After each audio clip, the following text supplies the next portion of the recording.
533 ah. Wala ka rin ako signal eh. Oh, yeah. 533.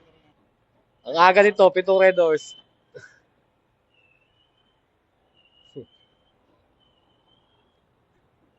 Guys, ito yung booking oh.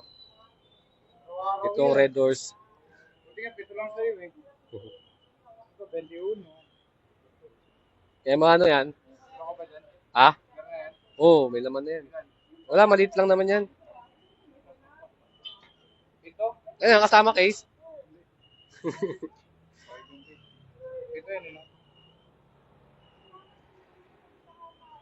Ang aga oh, alas 11 pa lang oh.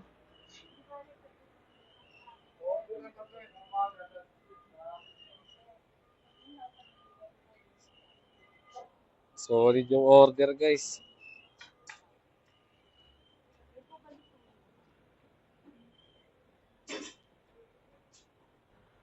Gawin mo na lang, manual resibo. Yung resibo nyo ba yung galing sa Grabya?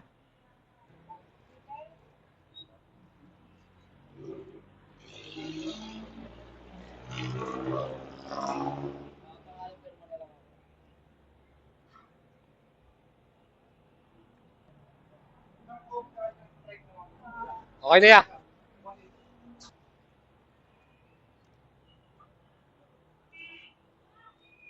Sige, unti-untiin ko na lang. Tama mo ito dyan ya. Ano? Ilan ba kasya dyan? Dalawa.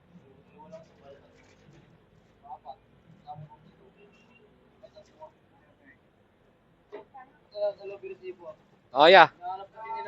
Oo.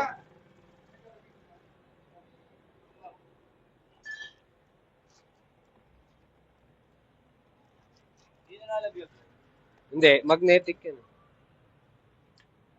May mumurahin. Yung nalalaglag. Kasi nakikita ko pabag, di ba? Sa ano po? Cellphone.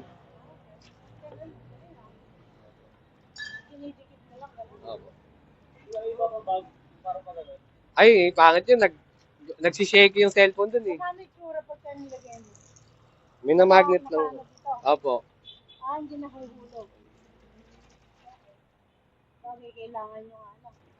Okay ito ya? Ay, may isa pa. Ito, dalawa. Sige. Thank you.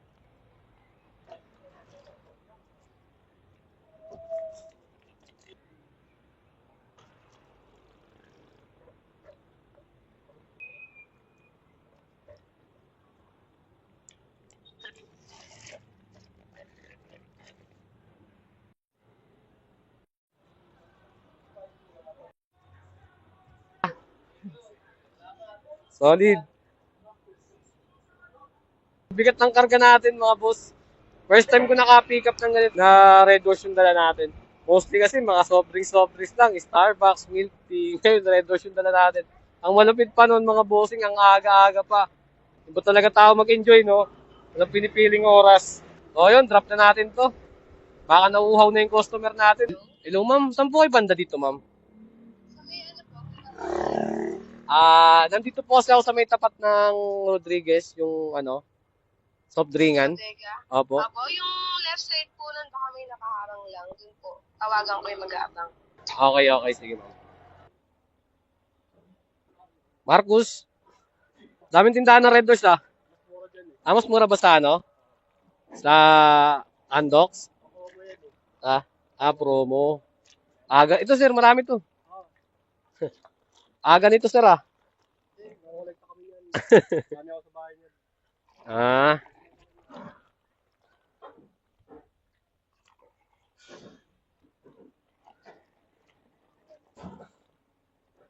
Sige sir, thank you sir.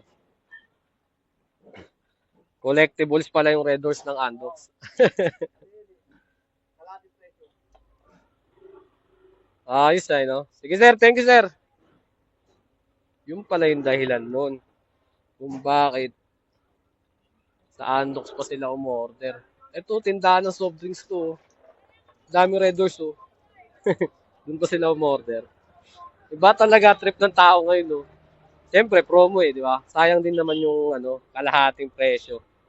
So, yun lang. Tara, proceed tayo sa next booking natin.